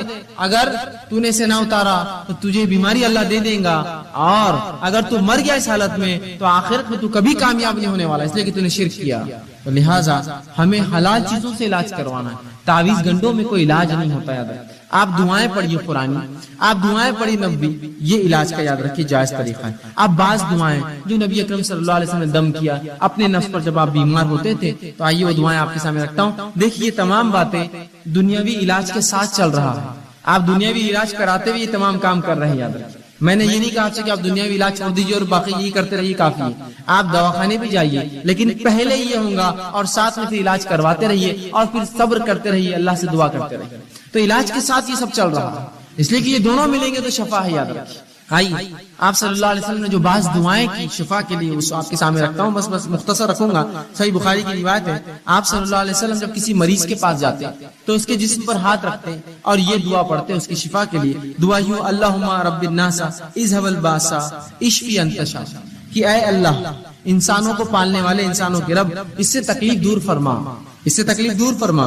اشفی انت شافی، اس کو شفا دے، تو شفا دینے والا ہے. لا شفا الا شفاء، تیرے علاوہ کوئی اور شفا دینے والا نہیں ہے. شفاء لا یغادر سقما، ایسی شفا دے کہ جو بیماری کو بالکل نہ چھوڑے. یہ دعا کرتے اس بیمار کے لیے جب آپ جاتے اس کو پڑھتے اور یہ دعا کرتے کہ مریض پر ہاتھ رکھ کر یہ دعا کرتے اللہم رب الناس اذهب الباس، اے اللہ جو انسانوں کا رب ہے اس سے اس کی بیماری کو دور کر. اور یقیناً جو آپ فرماتے آگے اشفی انت شافی، تو شفا دینے والا، تیرے شفا دینے کوئی نہیں ہے. لا شفاء کا الا شفاء، تیرے علاوہ کوئی شفا نہیں دیتا. شفاء لا یغادر سقما، ایسی شفا دے اس کو کہ اس کی بیماری کو بالکل نہ چھوڑے. تو ہم بھی جب مریض کے پاس جائیں، کوئی گھر میں مریض ہو جائے، یہ دعا اس کے جسم پر ہاتھ رکھ کے پڑھی، دیکھے شفا ملیں گی، ساتھ میں علاج بھی بہرحال کراتے ہیں. اسی طرح صحیح مسلم کی روایت ہے، ایک شخص نے آپ صلی اللہ علیہ وسلم کے سامنے درد کی شکایت کی. کہا اللہ کے رسول مجھے تکلیف ہو رہی ہے، کسی کا اعضاء میں درد کی شکایت کی. نبی اکرم صلی اللہ علیہ وسلم جب یہ سنا، اس کی درد کی شکایت سنی، تو آپ نے فرمایا کہ تو اپنے اس اعضاء پر جہاں تکلیف ہے اپنا سیدھا ہاتھ رکھ اور 3 بار بسم اللہ پڑھ. پیٹ دکھ رہا ہے، پیر دکھ رہا ہے، اچانک سر میں درد شروع ہوا، پتہ نہیں لوگ کیا کیا کرواتے ہیں. سنت سے یہ ہے کہ ہاتھ رکھو اور 3 مرتبہ آپ نے فرمایا بسم اللہ پڑھ. اور اس کے بعد آپ نے فرمایا کہا کہ 7 مرتبہ پھر یہ پڑھ، 3 بار ہاتھ رکھ کے کہے بسم اللہ بسم اللہ بسم اللہ کے نام سے، اور اس کے بعد 7 مرتبہ یہ پڑھ. آپ نے فرمایا اعوذ بعزت اللہ و قدرتی، کہ میں اللہ کی بڑائی اور اس کی قدرت کی پناہ لیتا ہوں، من شر ما اجد و حاضر، اس چیز سے جو میں محسوس کر رہا ہوں یا جس کا مجھے اندیشہ ہو رہا ہے. تو 3 بار پہلے بسم اللہ کہے اور 7 مرتبہ یہ دعا پڑھے تو رسول اللہ فرماتے ہیں اللہ رب العزت اس کو جو ہے شفا دیتا ہے. اسی طرح صحیح مسلم کی روایت ہے، آپ صلی اللہ علیہ وسلم فرماتے ہیں کہ آپ صلی اللہ علیہ وسلم ایک مرتبہ بیمار ہو گئے، جبرائیل علیہ السلام آئے اور نبی اکرم صلی اللہ علیہ وسلم نے رقیہ کیا، دم کیا ایک دعا پڑھ کر. جبرائیل علیہ السلام نے کیا دعا پڑھی تھی؟ حدیث میں لفظ آتے ہیں، آپ صلی اللہ علیہ وسلم نے صحابہ کو سنا کہا بسم اللہ ارقیک، کہ میں اللہ کے حکم سے تجھ پہ جو ہے دم کرتا ہوں. جبرائیل علیہ السلام آئے اور رسول اللہ پر یہ دعا پڑھ کر دم کی، بسم اللہ ارقیک، کہ اللہ کے نام سے میں تجھے دم کرتا ہوں، من کل دائن یوزیک، ہر اس بیماری سے جو تجھے نقصان دہ ہے، من شر کل نفس، اور ہر نفس کے شر سے اللہ تجھے محفوظ رکھے، وعین حاسد، اور ہر نظر لگانے والے کی نظر بس سے تیری حفاظت کرے، اللہ یشفیک، اللہ تیری جو ہے تجھے شفا دے، بسم اللہ ارقیک، میں اللہ کے حکم سے تجھ کو جو دم کرتا ہوں۔ یہ دعا جبرائیل علیہ السلام نے نبی اکرم صلی اللہ علیہ وسلم پر دم کی۔ اسی طرح معوذتین آپ پڑھ سکتے ہیں، اسی طرح سورہ جو ہے فاتحہ پڑھ کر ہم دم کر سکتے ہیں۔ یہ تمام کے بڑے فضائل آتے ہیں، یاد رکھیں۔ ہم نے یہ تمام چیزیں بہرحال آج چھوڑ دی ہیں، اور ایسی تمام وہ دعائیں جو قرآن سے اور سنت نبوی سے ثابت ہے آپ پڑھ سکتے ہیں۔ میں نے تو 2-4 نمونے کے طور پر رکھے۔ یہ اگر پڑھ کر ہم کریں گے تو آپ دیکھیے جہاں دوا سے بھی علاج کا کچھ حصہ ہو رہا ہے، وہیں یہ دعائیں بہت حد تک نفسیاتی طور سے ہمیں جو مرض سے دور کر دیں گی، یا کم از کم بیماری ختم نہ بھی ہو تو ہم ایک مضبوط ایک مومن بنے رہیں گے۔ ہم آہو بھکا نہیں کریں گے، تقدیر کو کوسیں گے نہیں، اللہ کو برا بھلا نہیں کہیں گے، اللہ سے بدگمانی نہیں کریں گے، ہم ہی بیمار ہونا تھا کہ اللہ ہمارا ہی گھر ملا تھا کیا، مائچ ملا تھا کیا۔ کم از کم یہ تسلی رہیں گے انسان، نفسیاتی وہ مضبوط اور قوی رہیں گے، چاہے جسمانی اعتبار سے کتنا لاغر اور بیمار ہو چکا ہو۔ تو یہ دعائیں بڑی اہمیت رکھتی ہیں۔ اسی طرح بعض ایسی چیزیں جن سے نبی اکرم صلی اللہ علیہ وسلم نے خود علاج کیا ہو، وہ آپ کے سامنے کچھ رکھتا ہوں واقعات اور کچھ چیزیں جن سے خود نبی اکرم صلی اللہ علیہ وسلم نے علاج کیا ہو۔ لیکن ایک بات اس سے پہلے میں بتا دوں کہ جو باتیں حدیث میں آتی ہیں کہ آپ صلی اللہ علیہ وسلم نے ان سے علاج کیا ہے، آج بہت سی مرتبہ یہ ہوتا ہے کہ ہم کہتے ہیں ان سے تو جیسا طب نبوی کتابیں ہوتی ہیں، آپ پڑھتے اور علاج کرنے کی کوشش کرتے، فائدہ محسوس نہیں ہوتا۔ وہ اس لیے کہ طب کا معاملہ ایسا ہے کہ اس پہ تجربات اور تجزیات کی ضرورت ہے۔ نبی اکرم صلی اللہ علیہ وسلم نے بہت سی باتیں فرمائی، یہ مسلمانوں کی کم علمی رہی، بے خوفی رہی، بد نصیبی رہی کہ طب نبوی ہم نے اپنے ہاتھ سے ضائع کر دی، کبھی اس پہ ریسرچ ہی نہیں کیا۔ کوئی بھی میڈیسن ریسرچ کے بغیر نہیں ہوتی ہے۔ رسول اللہ اگر یہ فرماتے کہ فلاں چیز میں یہ شفا ہے تو اس کا معنی یہ کہ اب ریسرچ کرنا پڑے گا نا، اس میں سے نکالنا پڑے گا کیسی شفا ہے، کس چیز کے ساتھ دنیا کی مل کے شفا دیں گی، کون سی اور چیزوں سے مل جانے سے فلاں فائدہ ہوگا۔ ریسرچ ورک کبھی نہیں ہوا، اور افسوس مسلمانوں نے یونانی طب کو اپنا طب سمجھا اور یونانی طب کو مکمل طور سے لے لیا، اور طب نبی اس کے چکر میں پوری جو ہے ختم ہو گئی کہ آج بہت ساری باتیں جو طب نبی میں الفاظ آتے ہیں وہ دوائیں کس کو بولتے ہیں ہم کو معلوم نہیں۔ وہ تو تبھی معلوم ہو سکتا تھا جب اس زمانے کے بعد سے لے کر مسلمان اس کو استعمال کرتے رہتے، اس پہ تجربات کرتے۔ افسوس کہ اتنا زبردست ذریعہ طب کا ہم نے کھو دیا۔ لیکن پھر بھی کچھ باتیں جو آتی رکھنے کی کوشش کرتا ہوں، وہ جو جس سے رسول اللہ صلی اللہ علیہ وسلم نے شفا کے لیے استعمال کی دواؤں کے طور پر، سب سے پہلے جو حدیث میں آتا ہے وہ یہ کہ آپ شہد سے علاج کیا کرتے تھے۔ ایک مرتبہ ایک شخص آ کر اللہ کے رسول صلی اللہ علیہ وسلم، میرے بھائی کو جو ہے پیٹ خراب ہو چکا ہے، اسے دست ہو رہے ہیں، آپ صلی اللہ علیہ وسلم کا اسے شہد کھلاؤ۔ وہ گیا شہد کھلا کر آیا، کہا اللہ کے رسول اور بڑھ چکے ہیں، کہا اور کھلا، پھر اس نے کھلا کر آیا، کہا اللہ کے رسول صلی اللہ علیہ وسلم اور بڑھ چکے ہیں، کہا اور کھلا، 3 مرتبہ کھلانے کا حکم دیا۔ پھر وہ آ کر کہا اللہ کے رسول اور اس کے جو ہے دست پڑ گئے ہیں، تو کہا اللہ کی کتاب سچی ہے، تیرے بھائی کا پیٹ جھوٹا ہے، اسے اور کھلا شہد، اس لیے کہ اللہ نے شہد کے تعلق سے کہا اس میں شفا ہے، تو اللہ کی کتاب سچی ہے، تیرے بھائی کا پیٹ جھوٹا ہے، اسے اور کھلا۔ جب اور کھلایا گیا تو ان کو شفا مل گئی اس چیز سے۔ آپ دیکھ رہے ہیں جہاں شہد کھلایا گیا وہیں عقیدہ دیکھیے ساتھ میں، کھلا اس کو، اس میں شفا ہے، بس اگر کہہ دیا تو کہہ دیا، یہ نہیں کہ اور عموماً دیکھیں تو شہد کھلانے سے بہت سے لوگوں کے جو ہے دست اور بڑھ جائیں گے، ظاہر تو یہ دکھتا ہے لیکن اس میں شفا ہے، وہ شفا اور فائدہ دیتا ہے۔ اس لیے کہ کبھی دست کا روکنا درست ہوتا ہے اور کبھی ان کا نکل جانا اچھا ہوتا ہے، تاکہ بیماری جو اندر ہے جراثیم پورے نکل جائے پیخانے کے ذریعے۔ تو کہا تیرا بھائی کا پیٹ جھوٹا ہے، اللہ کی کتاب سچی، اور کھلاؤ اس کو، اس بار اور کھلایا، دست بند ہو گئے، شہد کے ذریعے شفا۔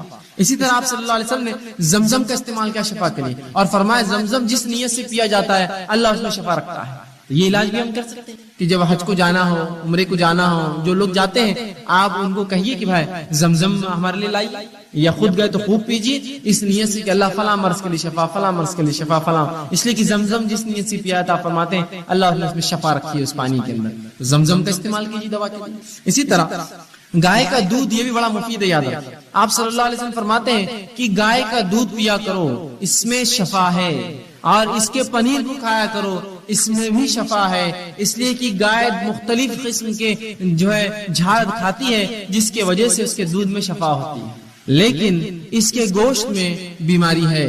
کیا فرما رہے آپ صلی اللہ علیہ وسلم؟ گائے سے علاج کیا کرو، اس کے دودھ میں شفا ہے اور اس کے پنیر میں شفا ہے، لیکن فرمایا اس کے گوشت میں بیماری ہے۔ لیکن ہمارے پاس تو گائے کے گوشت کا معاملہ کیا ہوتا ہے آپ سب جانتے ہیں، اس کے بغیر کوئی دعوت مکمل نہیں ہوتی، اور اس حد تک اس کو کھایا جاتا ہے، اسی کو انتہا نہیں، آپ کھا سکتے ہیں، حلال ہے، حرام نہیں ہے، لیکن اگر بکثرت اس کو کھائیں گے تو اس میں بیماری ہے، یاد رکھیں، کہ رسول اللہ نے واضح اور ایک نہیں ایسی 5 سے 6 روایت ہے اس میں کہا اس میں بیماری ہے، اس سے گوشت میں بیماری ہے. تو آپ نے فرمایا اس کے دودھ میں شفا ہے، اس کے پنیر میں شفا ہے، اس لیے کہ گائے چرتی ہے اور بہت سارے مختلف جھاڑ کھاتی ہے جو بیماری کا علاج ہوتا ہے، تو اس کو پینا چاہیے، اس کے دودھ کو، اس کے پنیر کو. اور کہا اس کے گوشت کے تعلق سے احتیاط کرنا، اس میں بیماری ہے. تو حلال ہے ایسا گوشت کھانا، لیکن بکثرت کھائیں گے تو بیماری ہو سکتی ہے، یاد رکھیں. رسول اللہ نے فوراً وضاحت کر دی اس میں بیماری، اور تمام احادیث صحیح یاد رکھیں. تو گائے کے دودھ سے علاج کروائی. اسی طرح بچوں کو پلائیے، خود پیجیے، بیمار ہو تو بڑا شفا اس میں فائدہ ہے. اسی طرح آپ نے زیتون کے تیل کے تعلق سے کہا، زیتون کے تیل میں بھی شفا ہے. کوشش کریں کہ زیتون کا تیل ہم استعمال کریں. اب لیکن بہرحال اب کیسے استعمال کریں اس کو تو ظاہر سی بات ہے تجربات کرنے پڑیں. اب جو لوگ تجربے کرتے ہیں مختلف چیزوں میں ملا کر زیتون کا تیل کیا فائدہ ہوتا ہے ان سے پوچھنا پڑے کیسا ہوتا ہے بول کر. اسی طرح کلونجی میں آپ نے فرمایا شفا ہے، اور کلونجی کے تعلق سے فرمایا کہ تم جو کالے دانے کلونجی اس کو کہتے ہیں، اس کو اگر ساتھ کھایا کرو اس میں بڑی شفا ہے. اور فرمایا اس کے تعلق سے کہ جو اسے کھاتا ہے اس میں موت کے علاوہ تمام چیز کا جو ہے شفا ہے، تمام چیز کی سوائے موت کے. کلونجی کھایا کریں، اس میں بھی شفا ہے. اسی طرح اجوا کھجور کے تعلق سے آپ نے فرمایا اس میں بھی شفا ہے. اجوا کھجور وہ کھجور ہوتی ہے جو نبی اکرم صلی اللہ علیہ وسلم کے زمانے میں ایک مخصوص احاطہ ہے اس کے اندر اگتی تھی، اسے اجوا کہتے ہیں. تو اجوا کھجور جو کھاتا ہے آپ سے فرماتے ہیں جس دن وہ کھائے نہار پر 7 اجوا کھجور، اس دن جادو اور اس پر زہر اثر نہیں کرتا. اسی طرح اجوا کے علاوہ فرماتے ہیں کہ ہجامہ میں بھی شفا. ہجامہ کپنگ جس کو کہتے ہیں، جس کے اندر بلیڈ کے ذریعے کچھ کٹس لگائے جاتے ہیں اور خون نکالا جاتا ہے مختلف جگہ سے، گردن کے پیچھے سے، سر پر سے، یا مختلف اعضاء جو تکلیف دیتے ہیں اس کو ہجامہ کہتے ہیں. ٹھیک، آپ یہ بھی کر سکتے ہیں، کپنگ کہتے ہیں اس کو انگلش میں. یہ بھی بڑی فائدہ مند ہے. آپ صلی اللہ علیہ وسلم نے خود اس کو کروایا تھا ایک حج کے اندر، جب آپ گئے تھے حج میں اور آپ صلی اللہ علیہ وسلم کو کچھ تکلیف تھی، آپ نے ہجامہ کرایا تھا. تو آپ یہ بھی کروا سکتے ہیں، اس کے اندر بھی شفا انسانوں کے لیے تکلیف دہ جگہوں پر اور مختلف جو اعضاء پر یہ کیا جاتا ہے. تو ہجامہ آپ کرا سکتے ہیں، اس میں شفا ہے. اسی طرح آپ صلی اللہ علیہ وسلم نے کہا سرمے کے تعلق سے سرما لگایا کرو، اس سے آنکھیں جو ہے صاف رہتی ہیں. تو سرما بھی ایک قسم کا جو ہے آنکھوں کی حفاظت کے لیے آپ بالکل لگا سکتے ہیں، اس میں کوئی حرج نہیں. اور یہ بھی سنت نبوی ہے کہ آپ صلی اللہ علیہ وسلم سرما لگاتے تھے. ٹھیک ہے. اسی طرح ٹھنڈے پانی سے بخار کا علاج آپ صلی اللہ علیہ وسلم کرتے تھے. آپ فرماتے تھے کہ بخار شیطان کی طرف سے، شیطان آنکھ سے بنا ہے، لہذا ٹھنڈے پانی سے بخار کا علاج کرو. اور ٹھنڈے پانی سے جو آپ جسم کو دھوتے، یا ٹھنڈے پانی سے آج بھی دیکھیے بخار اگر بڑھ جائے ڈاکٹر کہتا پٹیاں رکھیے سر پر ٹھنڈے پانی کی، تو ٹھنڈے پانی سے آپ بخار کا علاج کرتے ہیں. اسی طرح جن چیزوں سے آپ صلی اللہ علیہ وسلم نے علاج کیا ان میں سے ایک ہے نمک کا آپ نے استعمال کیا بچھو کے کاٹنے پر. آپ صلی اللہ علیہ وسلم کے مرتبہ بچھو نے ڈنک مارا، آپ نے اس زخم پہ ایک نمک لگایا اور اس پہ پانی بہایا، بلکہ اس میں آتا گرم پانی میں پیر ڈالا اور سورہ فاتحہ پڑھ کر دم کرتے رہے جب تک کہ زہر کا اثر ختم نہ ہوا. تو نمک کا استعمال زہر کو اتارنے کے لیے. اسی طرح آپ صلی اللہ علیہ وسلم جن کو پیٹ کے کچھ امراض ہوتے، مرض ہوتے، ان کو حکم دیتے کہ عربی بھیڑ جس کو دمبا کہتے ہیں، جس کی دم بڑی چوڑی ہوتی ہے، بہت موٹی دم ہوتی ہے، ہمارے بکرے اور مینڈوں کے ایسا نہیں، بہت چوڑی دم ہوتی ہے. آپ صلی اللہ علیہ وسلم فرماتے اس کی دم کی چربی نکال کر لاؤ، اس کو پگھلاؤ اور 3 دن میں جو ہے 3 حصے کر کے 3 دن میں وہ چربی پیو، جس سے پیٹ کی بیماریاں ضائع ہوتی ہیں. دمبا جسے کہتے ہیں، عرب علاقوں میں بہت پایا جاتا ہے. تو آپ صلی اللہ علیہ وسلم چربی سے علاج کا حکم دیا. اسی طرح راکھ سے بھی آپ صلی اللہ علیہ وسلم علاج کروایا. آپ صلی اللہ علیہ وسلم جنگ احد کے اندر جب آپ کو کچھ زخم ہوئے تو فاطمہ رضی اللہ عنہا نے کھجور کے پتوں کو جلایا اور اس کے جلنے کے بعد جو راکھ تھی اس راکھ کو جو زخم پہ لگا کر اس پہ پٹی لگائی. تو یہ بھی جو ہے اس سے بھی آپ صلی اللہ علیہ وسلم نے شفا طلب کی. تو یہ وہ تمام کچھ چیزیں تھی جو احادیث میں ملتی ہے. میں نے کچھ مختصر جو میرے سامنے واضح تھی میں نے آپ کے سامنے رکھنے کی بہرحال کوشش کری. ان چیزوں کے ذریعے آپ نے طلب کی. اس کا مطلب یہ ہوا کہ یہ چیزوں کے ذریعے اور بھی جو حلال چیزیں ہم سب ان کو استعمال کر سکتے ہیں علاج کے طور پہ. جہاں دعائیں بھی پڑھی آپ نے، قرآنی آیتیں بھی پڑھی، صورتیں بھی پڑھی، وہیں جو ہے دنیاوی علاج بھی کیا، شہد بھی کھایا اور زمزم بھی پیا اور ساتھ میں جو ہے کھجور بھی کھائے اور سرما بھی آپ لگاتے تھے، ہجامہ بھی آپ نے کروایا اور باقی بہت سی چیزوں میں حکم دیا کہ فلاں کرو فلاں کرو اور فلاں کرو. تو پتہ چلا جائز اشیاء سے میں اور آپ علاج کر سکتے، پھر چاہے وہ کیمیکل کے فارم میں ہو آج کل یا کوئی اور فارم میں، بس جائز ہونا یہ شرط ہے. اسی طرح اب اگر ہم بیمار ہو جائیں تو مومن اور کافر دونوں سے علاج کروا سکتے ہیں. یاد رکھیے، مطلب ڈاکٹرز کے پاس جانا پڑے گا، آپ کو طبیب کے پاس جانا پڑے گا. تو مومن اور کافر دونوں سے علاج درست ہے، یاد رکھیے اس میں. اسی طرح کچھ ایسے پیچیدہ مسائل ہوتے ہیں جن میں ڈاکٹرز اور علماء دونوں کی ضرورت ہوتی ہے. تو یہاں آپ علماء سے بھی فتوے لیں گے اور ڈاکٹر سے بھی مشورے لیں گے. جیسے مثال کے طور پر کسی کو ٹی بی، معاف کرنا، کسی کو شوگر ہے. اب شوگر سے روزوں کا کیا معاملہ ہے کہ وہ روزے نہیں رکھ سکتا، تو پہلے وہ جو ہے کسی مسلم عالم کے پاس جائیں گا یا پہلے ڈاکٹر کے پاس جائیں گا. شوگر کتنی ہے، کیا اس شوگر میں روزہ رکھنے کا نقصان ہو سکتا ہے، وہ پہلے معلومات لیں گے. جب وہ معلومات مل گئی کہ نہیں رسی ڈاکٹر کہہ رہا ہے، پھر عالم کے پاس جائیں گا، اس کو بتائیں گا کہ ڈاکٹر نے یہ کہا میری بیماری کے تعلق سے، پھر عالم اس پر فتویٰ دے گا اس کا کہ ٹھیک ہے آپ نہ رکھیں یا رکھیں. ٹھیک ہے، سمجھ رہے ہیں بات؟ کچھ فیلڈز ایسے ہوتے ہیں کہ جس میں دونوں کا آپ کو مشورہ لینا پڑے گا اور اس کے بعد ہی آپ جو ہے آگے بڑھیں گے. ٹھیک، اسی طرح ہم دیکھتے ہیں کہ صحابہ کہ علاج کے لیے صحابیات بھی کرتی تھی. بہت سے لوگ یہ سمجھتے ہیں کہ عورت ڈاکٹر سے مرد علاج نہیں کرا سکتا، مرد ڈاکٹر سے عورت علاج نہیں کروا سکتا. اس حد تک اس کو شدت سے لیتے ہیں کہ آدمی مرنا پسند کرتے ہو لیکن علاج کرنا نہیں. ارے بھائی زندگی ہوں گی تو باقی سب اعمال ہوں گے نا. زندگی اول ہے، پہلے زندہ رہیے پھر دیکھا جائے گا اعمال کا. تو یہاں آپ دونوں سے کروا سکتے ہیں. اس کے لیے دلیل میں دیتا ہوں، سنن ابن ماجہ اور صحیح بخاری کی روایتیں، کئی روایتیں ملتی ہے جس میں یہ آتا ہے کہ صحابیات یہ فرماتی ہے کہ ہم جہاد میں جاتی، پیچھے رہتی، زخمیوں کو اٹھاتی، مرہم پٹی کرتی، پانی پلاتی اور جو زیادہ زخمی ہوتی ہے ان کو واپس شہر بھیجتی. عورتیں کرتی ہے کام.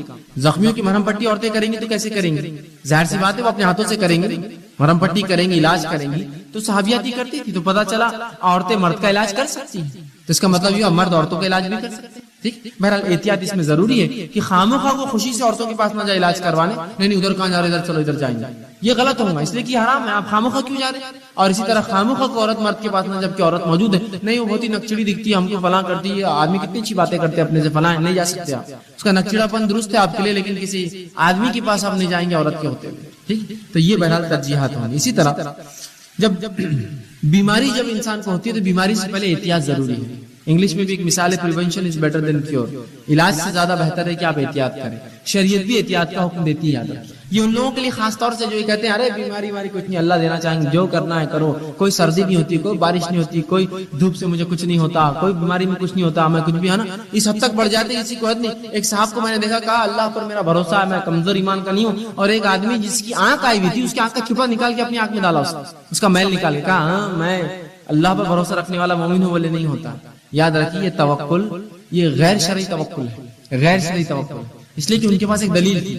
نبی اکرم صلی اللہ علیہ وسلم فرمایا کوئی بیماری چھوت نہیں ہوتی، ہاتھ لگانے سے نہیں پھیلتی، کوئی بیماری خود سے نہیں پھیلتی. حدیث کے الفاظ ہے کہ کچھ چیزیں کچھ بھی نہیں ہیں، کچھ چیزوں کی کوئی حقیقت نہیں. اس میں ایک فرمایا چھوت کوئی بیماری نہیں ہوتی، چھونے سے کوئی بیماری نہیں ہوتی. لیکن کس معنی میں سمجھنا پڑے گا نا. اپنے ڈھنگ سے سمجھیں گے تو پھر یہ ایسے بے خوفانہ حرکتیں کرتے ہیں. احتیاط ضروری ہے. آئیے میں مثال دیتا ہوں احتیاط کی. صحیح مسلم کی روایت ہے، آپ صلی اللہ علیہ وسلم نے بیمار اونٹوں کے باڑوں کو الگ بنانے کا حکم دیا اور صحت مند اونٹوں کے باڑے الگ بنانے کا حکم دیا. آئیے اس حدیث میں رسول اللہ جانوروں کو جو بیمار ہے الگ رکھو بول رہے صحت مند جانوروں سے. حدیث میں کہ کچھ اونٹوں کو خراش کھجلی کی بیماری ہو گئی تھی تو رسول اللہ نے کھجلی والے اونٹوں کو بغیر کھجلی والے اونٹوں سے الگ رکھا، مطلب دونوں کے باڑے الگ کیے. اس سے کیا پتا چل رہا ہے؟ احتیاط. آپ نے یہ کیا کہ دونوں اونٹوں کو ملو ایک دوسرے سے لے جا کر، کیا ہوتا دیکھیں گے، اللہ جس کو دینا چاہے دیں گے. نہیں، جب جانوروں میں اتنی احتیاط کی کہ ان کے باڑے الگ کر دیے تو انسانوں میں بدرجہ اولا یہ احتیاط ضروری ہے. جب جانوروں میں اتنی احتیاط کی گئی تو انسانوں میں کتنی احتیاط کی ضرورت ہے. میرا آپ کو کرنا چاہیے احتیاط میں کوئی حرج نہیں. ہاں چھونے سے کوئی بیماری نہیں ہوتی، اس کا معنی کیا پھر حدیث میں؟ آئیے میں وہ بھی اس کی وضاحت کر دیتا ہوں. جو آپ صلی اللہ علیہ وسلم نے کہا کوئی بیماری متعدی نہیں ہوتی، چھونے سے نہیں پھیلتی، اس کا کیا معنی ہے وہ سمجھاتا ہوں.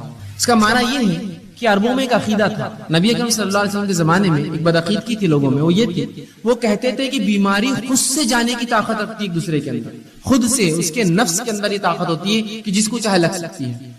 اس کے توڑ میں رسول اللہ نے فرمایا بیماری میں خود سے لگنے کی طاقت نہیں ہوتی، اللہ جس کو چاہتا ہے دیتا ہے. سمجھ رہے آپ بات؟ جو رسول اللہ نے فرمایا چھوت کوئی چیز نہیں ہوتی، ٹھیک، کہ بیماری متعدی خود بخود نہیں پھیلتی. اس کا معنی کیا ہے؟ جو مشرکین مکہ کا عقیدہ تھا کہ بیماری میں سیلف یہ طاقت ہوتی ہے، اللہ نہیں، اس میں طاقت ہوتی ہے کہ جس کو چاہتی ہے لگ جاتی ہے، اس کا رد کیا اور کہا نہیں. اور اس کی دلیل یہ ہے کہ صحیح مسلم کی حدیث ہے، ایک شخص آیا کہ اللہ کے رسول اس کے بیمار اونٹوں کی وجہ سے میرے اونٹوں کو کھجلی ہو گئی، ٹھیک، خراش ہو گئی، اس کو کھجلی ہو گئی. آپ صلی اللہ علیہ وسلم نے فرمایا اچھا ٹھیک، اس کے اونٹوں سے تیری اونٹ کو، ٹھیک، اس کے اونٹوں کو کس سے ہوئی؟ تو کہا اس کے اونٹوں سے. اچھا کہا اس کے اونٹوں کو کس سے ہوئی؟ تو کہا اس کے اونٹوں سے. کہا پہلے اونٹ کو کس سے ہوئی؟ تو کہا اللہ نے دی. تو کہا سب کو اللہ نے دی، کوئی اونٹ کو پھیلی نہیں، سب کو اللہ نے دی. سمجھے آپ بات کو؟ جو عقیدہ تھا اس زمانے میں لوگوں کا کہ بیماری اس سے طاقت رکھتی پہلنے کی، اللہ کے رسول نے اس کا نفی اور انکار کیا اور کہا ویسا نہیں، اللہ جس کو چاہتا ہے اس کو بیماری دیتا ہے. کہا وہ پہلے اونٹ کو کس نے بیماری دی؟ تو کہا اللہ نے. تو کہا تیرے اونٹ کو بھی اللہ نے، جس پہ الزام مت لگا. سمجھ رہے ہیں بات کو؟ لیکن احتیاط اپنی جگہ آپ نے کروائی. کہا صحت مند اونٹوں کو خراش والے کھجلی والے اونٹوں سے الگ رکھو. تو تو جب جو ہے بیمار جانوروں میں اتنی احتیاط ہے تو انسانوں میں کتنی احتیاط کی گئی. تو بالکل احتیاط کیا جا سکتا ہے، لیکن احتیاط حد سے زیادہ نہ بڑھے کہ مثال کے طور پر آپ کو چھینک آ رہی تھی، آپ میرے پاس آپ کو زکام تھا اور مجھے بھی چھینک آئی، دیکھو تمہارا وجہ سے میرے کو بیماری ہوگی. نہیں، اللہ نے دی. احتیاط الگ چیز ہے، لیکن ہوتا ہے نا ماں باپ ہے، بچہ بیمار ہے تو کیا اس سے احتیاط کر کے اس کو الگ کر دیں گے، بھائی ہم نہیں رہتے دواخانے میں ڈال دو اس کو لے جا. نہیں، رہیں گے ساتھ. اب اگر بیمار ہوگا تو یہ نہیں کہہ سکتے ہو کہ جو ہے یہ بیماری اس کی وجہ سے ہوئی. آپ یہ کہہ سکتے ہیں اس کو بیماری تھی اللہ نے دی، مجھے بھی اللہ نے بیماری دی. سمجھے آپ بات کو؟ بیماری خود سے متعدی نہیں ہوتی، اللہ جس کو چاہتا ہے اس کو دیتا ہے. اب دیکھیے نا وبا پھیلتی ہے، لاکھوں لوگ ہوتے لیکن کچھ کو لگتی، سب کو لگتی ہے نہیں. کبھی کبھار تو جو ان کے پاس ہوتے ہیں ان کو بھی نہیں لگتی، ایک دم نزدیک ہے، پاس ہے، ڈاکٹرز ہوتے ہیں، پھر بھی دیکھیے بیمار نہیں ہوتے. کبھی کبھار اللہ چاہتا ہے جس کو. کبھی ایسا ہوتا ہے ایک آدمی اتنے اچھے ماحول میں رہتا ہے کہ کبھی وہ گندگی کی خریف نہیں، پھر بھی بیمار ہو جاتا ہے. اللہ جس کو چاہتا ہے بیمار کرتا ہے، جس کو چاہتا ہے شفا یاب رکھتا ہے، صحت مند رکھتا ہے. ٹھیک اسی طرح بیمار کی بیمار پرسی واجب ہے. جب کوئی بیمار ہو جائے تو میرا اور آپ کا کام ہے اس کی بیمار پرسی کرے. صحیح بخاری اور صحیح مسلم کی روایت ہے، متفق علیہ حدیث ہے. آپ صلی اللہ علیہ وسلم فرمایا مسلمان کے مسلمان پر 5 حق ہے، 5 رائٹس ہے اس کی، 5 حق ہے. کیا ہے؟ پہلا فرمایا سلام کرے تو جواب دے.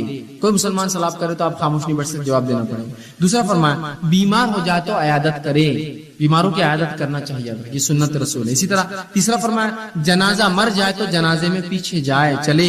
اسی طرح فرمایا دعوت دے تو قبول کرے، بنا وجہ انکار نہ کرے. اور چھینک آئے تو چھینک کا جواب دے. یہ مسلمان کے مسلمان پر 5 حق ہے. ٹھیک ہے، تو اس میں ایک فرمایا کہ جب بیمار ہو جائے تو بیمار پرسی کرے، عیادت کرے. تو میرا اور آپ کا کام ہے جب کوئی میرا بھائی بیمار ہو ضرور بھی ضرور اس کی عیادت کے لیے ہم اس کے گھر جائیں. اب عیادت میں کیا خیال رکھیں، کیا چیزوں کا جو ہے مد نظر رکھیں ہمارے کہ ہم کسی کی عیادت کے لیے جا رہے ہیں. آئیے یہ آداب بھی ہم کو معلوم نہیں ہوتے تو بہت نقصان ہوتا ہے. کیا آداب ہے اس کا؟ سب سے پہلی چیز تو یہ جب کسی مریض کی عیادت کے لیے جائے تو اس کو تسلی دی جائے. دیکھیے ایسی بیماریاں تو ہوتے رہتی ہیں، یہ اللہ کی طرف سے ہے،